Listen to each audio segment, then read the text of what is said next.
Halo semuanya, saat ini kami dari kelompok 3 yang berisikan saya, Tiffany Caroline Galino, Iren Trisela, Boris Trianugra, dan Natania Angela akan membahas mengenai bab 2, yaitu aspek pasar dan pemasaran, dan bab 3 mengenai aspek teknik dan teknologi dari bisnis kami, yaitu ngejamu. Pada slide yang pertama, kami akan membahas mengenai aspek pasar yang kami gunakan di dalam bisnis kami. Poin pertama yang akan dibahas yaitu mengenai bentuk pasar. Di dalam bisnis kami, yaitu ngejamu, terdapat dua bentuk pasar. Yang pertama, berdasarkan struktur, dan yang kedua, berdasarkan model penjualan. Berdasarkan strukturnya, bisnis kami berada pada pasar monopolistik. Menurut Sukirno tahun 1997, suatu pasar di mana terdapat banyak produsen yang banyak menghasilkan produk berbeda corak merupakan definisi dari pasar persaingan monopolistik itu sendiri.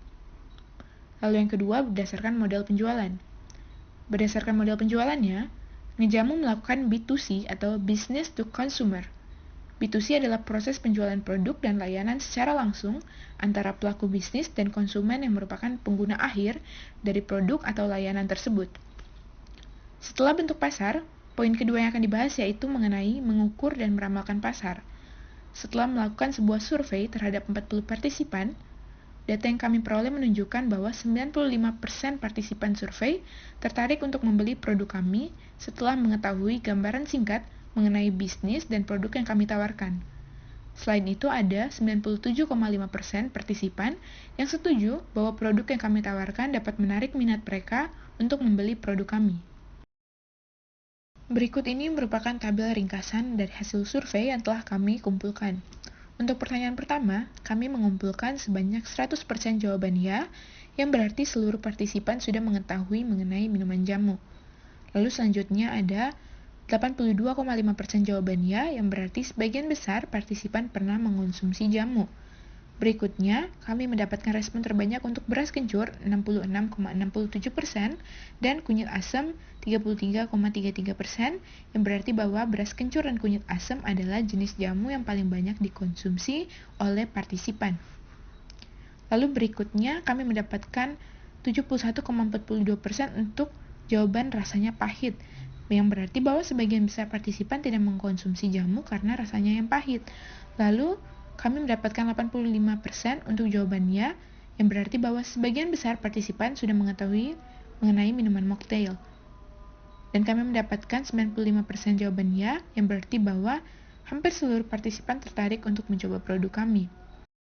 Selanjutnya, kami juga mendapatkan jawaban ya sebesar 97,5%, yang berarti bahwa hampir seluruh partisipan setuju bahwa produk yang kami tawarkan dapat menarik minat mereka untuk membeli.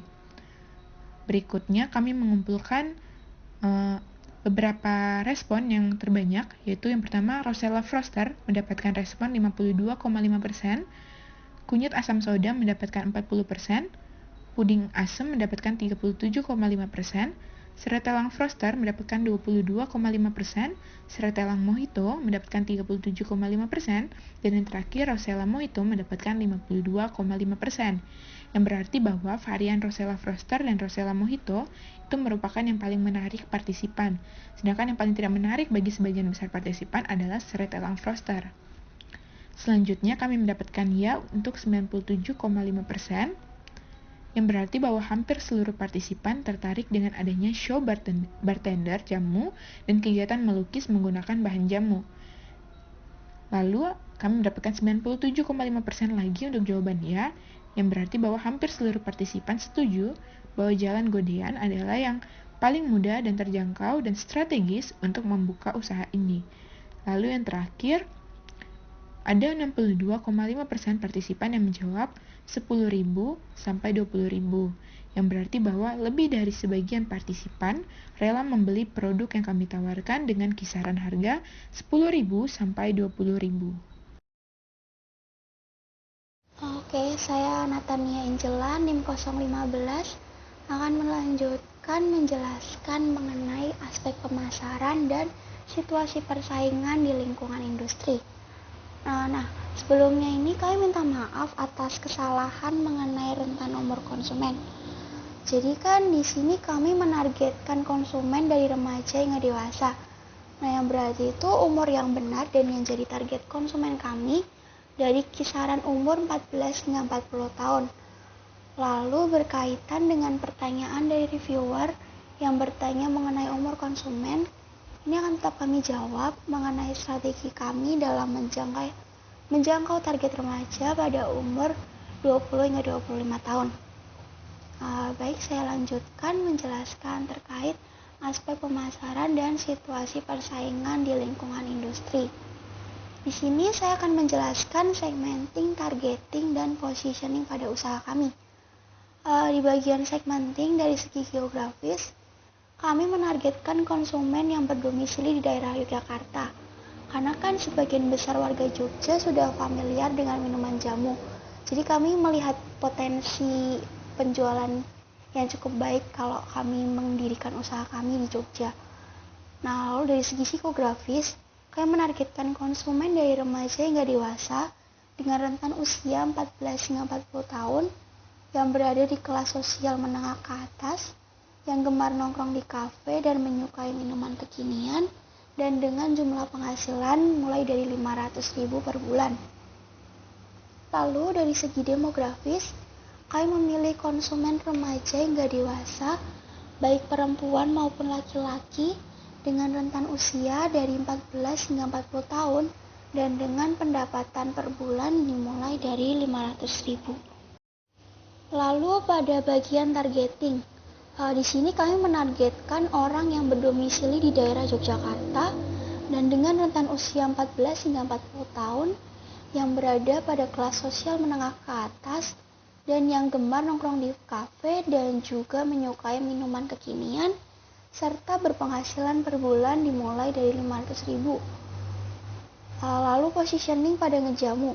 Nah, kami ini ingin usaha ngejamu ini dikenal sebagai usaha yang berhasil mempertahankan eksistensi jamu terutama di golongan anak muda dengan cara melakukan inovasi pada minuman jamu yang pada umumnya ini memiliki cita rasa pahit dan tidak enak menjadi jamu yang manis, enak, serta diolah dan disajikan dengan cara yang menarik. Oke, saya akan melanjutkan terkait situasi persaingan di lingkungan industri. Yang pertama mengenai sikap konsumen. Jadi kami sudah membuat semacam kuesioner singkat yang kami bagikan ke target konsumen kami.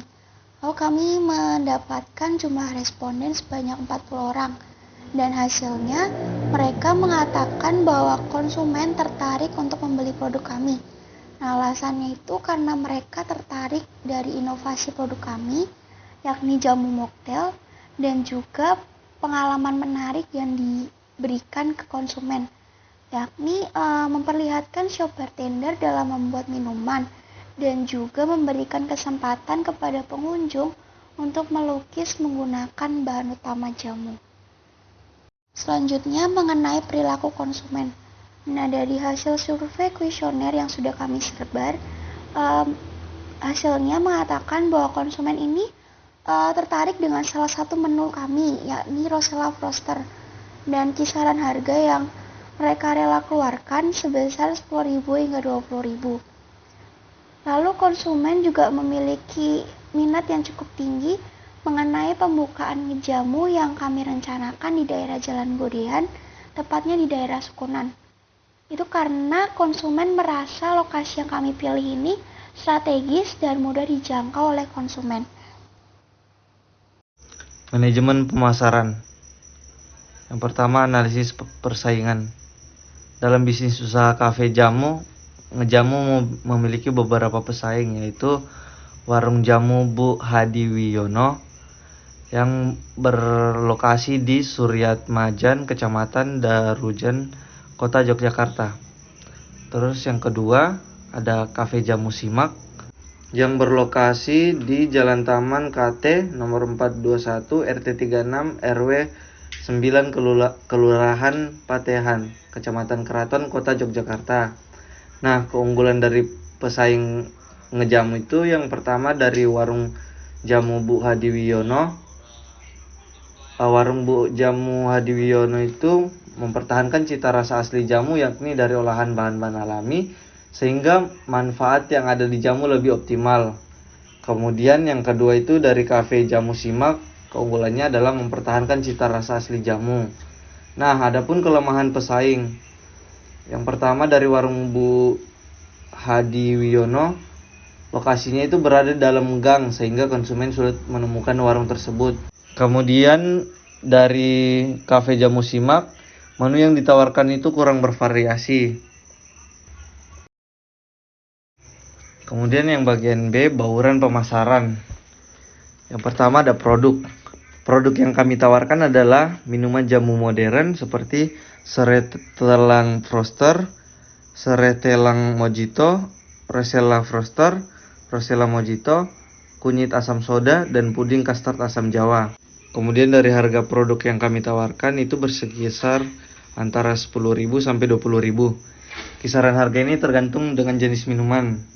Kemudian lokasi usaha kami itu berada di daerah Sukunan, tepatnya di Jalan Lap nomor 3 area sawah Banyuraden, Kecamatan Gamping, Kabupaten Sleman.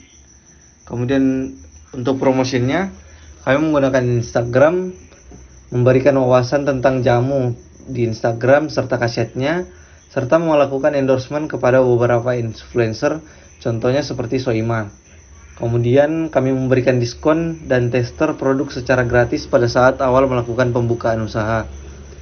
Kemudian dari people, tenaga kerja yang ahli, kami merekrut yang memiliki pengalaman, kemudian memiliki wawasan luas mengenai jamu. Terus untuk prosesnya, jam buka kafe ngejamu itu setiap hari mulai pukul jam 7 sampai jam 10 malam. Kemudian yang terakhir, physical evidence. Tempat usaha kami terdapat meja bartender yang digunakan untuk show bartender dalam menyajikan minuman, sehingga membuat para pengunjung menjadi terhibur.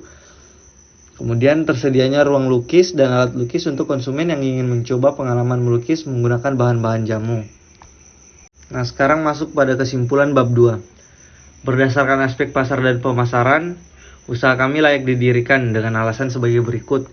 Yang pertama, berdasarkan survei yang telah kami lakukan, terdapat 40 responden dengan hasil 95% dari responden tertarik dengan inovasi dan menu yang akan kami tawarkan. Kemudian yang kedua, usaha kami potensial. Karena di Yogyakarta sendiri belum ada usaha yang melakukan pengolahan jamu secara modern dan kekinian seperti yang kami lakukan. Kemudian yang ketiga, harga yang kami tawarkan itu berkisar antara 10.000 hingga 20.000. Dikatakan cukup murah dan terjangkau apabila dibandingkan dengan minuman kekinian lainnya.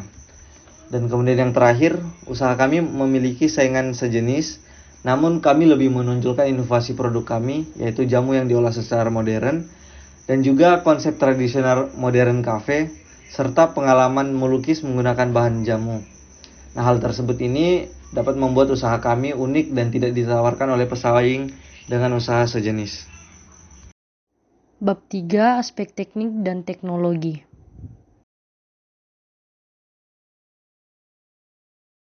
Selanjutnya, pemilihan strategi produk.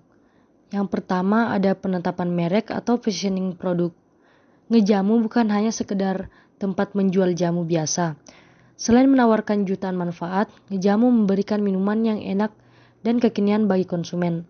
Hal ini tampak melalui modifikasi rasa jamu yang kami lakukan pada setiap varian menu yang ada. Contohnya seperti mocktail, puding, froster, dan lain sebagainya. Pengalaman atraksi bartender dan melukis menggunakan jamu juga menjadi nilai tambah yang akan memperkuat brand ini di benak konsumen. Yang kedua, overlapping produk. Ngejamu bersaing dengan banyak bisnis minuman kekinian.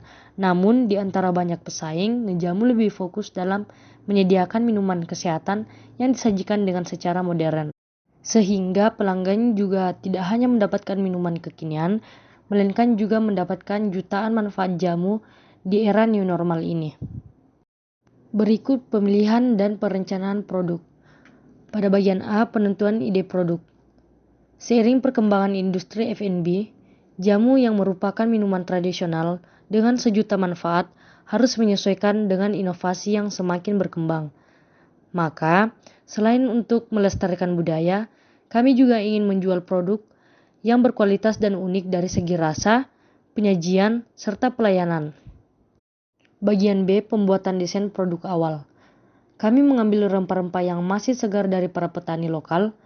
Selain manfaat, setiap produk yang kami jual juga didesain dengan penampilan menarik dan rasa yang sudah disesuaikan dengan selera pelanggan.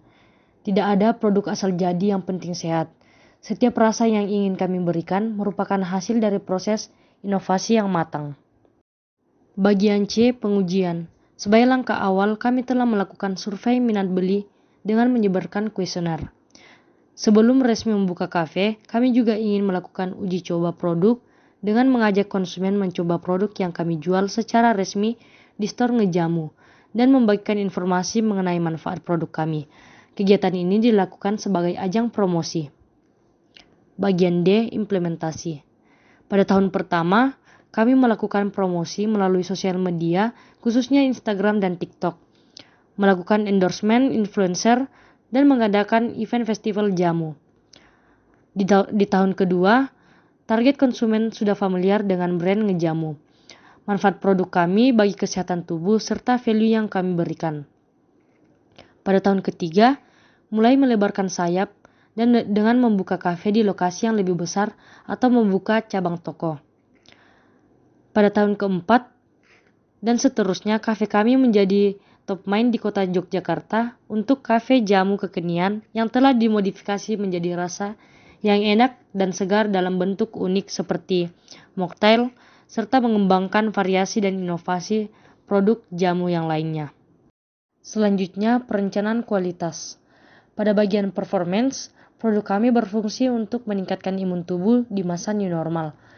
Pelanggan dapat membeli produk kami untuk merasakan minuman yang memiliki sejuta manfaat bagi kesehatan tubuh. Di bagian fitur, selain kegunaan produk kami sebagai minuman sejuta manfaat, kami juga memiliki jenis produk yang beragam dan terus mengembangkan produk sesuai dengan kebutuhan dan keinginan konsumen. Selanjutnya, reliability. Dengan memilih produk kami akan menjamin bahwa imun tubuh menjadi lebih kuat dan sehat. Sehingga semakin sering konsumen meminum produk kami, maka akan semakin kuat daya tahan tubuhnya.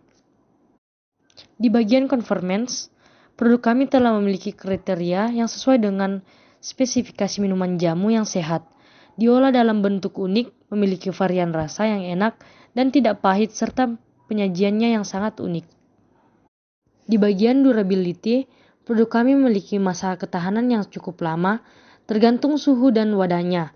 Menggunakan kemasan kaca gelap pada suhu pembeku dapat bertahan hingga 48 hari, sedangkan kemasan botol plastik hanya bertahan 5 hari. Selanjutnya pada bagian serviceability, untuk memberikan kepuasan kepada konsumen, kami siap melayani dengan cepat, kompetensi, memperhatikan kenyamanan, dan mudah direparasi, serta penanganan keluhan yang sangat memuaskan. Selanjutnya pada bidang estetik, produk kami disajikan dengan tampilan yang menarik, dengan menggunakan gelas kaca mocktail dan botol kaca, dengan tambahan topping untuk memperindah. Dan pada bagian akhir, fit and finish. Kami menjamin bahwa konsumen akan merasa puas ketika membeli produk kami, karena akan merasakan banyak manfaat sembari menikmati minuman jamu yang unik, bervariasi, enak dan juga segar. Selanjutnya, pemilihan dan penerapan teknologi. Di era digitalisasi ini, semua hal bisa kita lakukan dan kita ketahui melalui internet.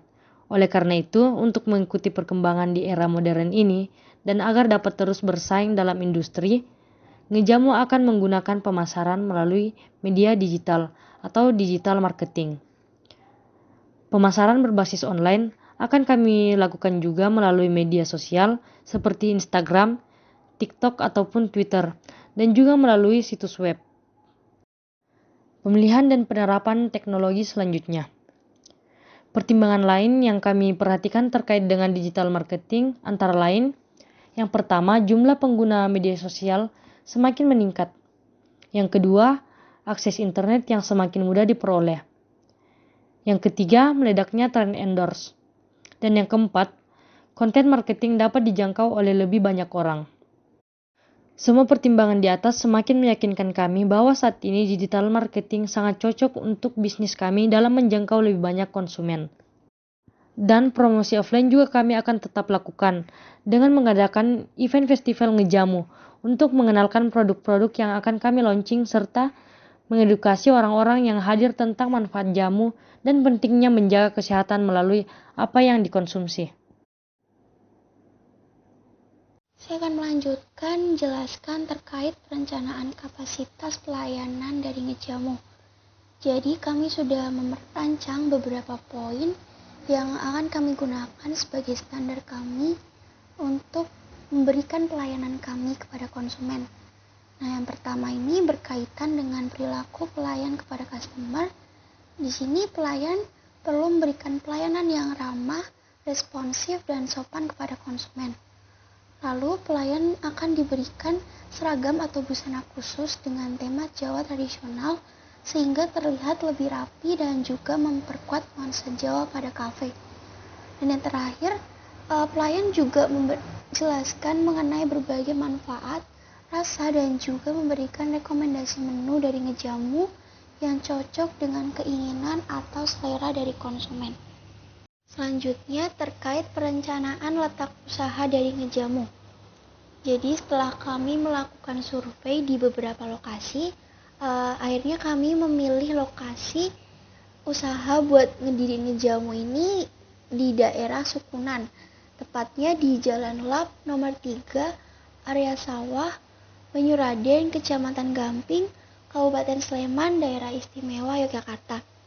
Nah, lokasi ini tuh berada sekitar 1 kilo dari Jalan Godean dan 2 kilo dari Ring Road Barat. Jadi kami memilih lokasi ini atas dasar pertimbangan mudahnya akses kendaraan menuju lokasi dan juga lokasinya ini berada di pinggir jalan. Jadi kafe dapat terlihat dengan mudah oleh konsumen dan juga memudahkan konsumen untuk datang ke kafe kami. Lalu terkait perencanaan tata layout usaha. Jadi di sini ada gambaran tentang tata layout dari ngejamu. Nah, pertama ada pintu masuk. Lalu di sebelah kiri pintu masuk ini ada area kasir. Kemudian kalau kita lihat di sebelah kiri ada area melukis. Nah, area ini memiliki fungsi untuk konsumen yang ingin mencoba melukis menggunakan bahan utama jamu. Lalu di sebelah area melukis ada toilet. Lalu untuk di sebelah kanan ada meja bartender. Nah, meja bartender ini berfungsi untuk show mocktail dan ada area pengunjung. Nah, untuk area pengunjung ini kami ada 2 tempat, indoor dan outdoor. Di ruang indoor, konsumen dapat melihat show bartender dan di area outdoor, konsumen bisa menikmati area persawahan di sekitar kafe. Untuk jalannya usaha ngejamu nanti, kami memiliki beberapa perencanaan mengenai jumlah pelayanan. Yang pertama, kami akan memiliki 3 bartender dan koki, 3 server, dan 2 kasir. Lalu apabila nantinya diperlukan tambahan tenaga, kami akan merekrut 2-3 pekerja paruh waktu atau sesuai kebutuhan nantinya. Lalu karyawan akan bersinergi dan bekerja sama dalam melaksanakan job desk, di mana jika memang diperlukan, maka setiap karyawan akan saling membantu. Lalu akan ada 2 shift setiap harinya, masing-masing shift akan berjalan selama 8 jam. Setiap memulai dan mengakhiri shift, setiap karyawan akan mendapatkan briefing. Hal ini berguna untuk meningkatkan pelayanan. Lalu, ngejamu akan dilengkapi dengan jaringan Wi-Fi, tab yang berisikan sistem kasir, mini printer untuk mencetak struk, tab lainnya untuk menerima pesanan online, GoFood, ShopeeFood, atau GrabFood, minibar, serta EDC kartu debit atau kredit. Ngejamu sendiri akan mulai buka pukul 9.00 hingga 22.00 WIB. Lalu pelanggan yang baru datang akan disambut dengan salam atau greeting khas dari karyawan ngejamu serta ucapan terima kasih ketika akan pulang. Maka pada bab 3 ini, berdasarkan aspek teknik dan teknologi, kami mengumpulkan beberapa kesimpulan mengapa usaha kami yaitu ngejamu layak untuk berdiri. Yang pertama, karena melalui produk kami, ngejamu ingin berkontribusi dalam peningkatan kesehatan masyarakat, pelestarian minuman tradisional, dan mendukung petani rempah lokal. Selanjutnya, Ngejamu akan lebih unggul dalam hal teknologi dan inovasi dibandingkan dengan pesaing lainnya, yaitu para pengusaha jamu modern, mulai dari pemasaran online serta sistem operasional yang didukung oleh teknologi yang memadai, kami akan menjadi lebih unggul. Yang ketiga, kualitas pelayanan kami sudah menyesuaikan dengan standar pelayanan yang ada.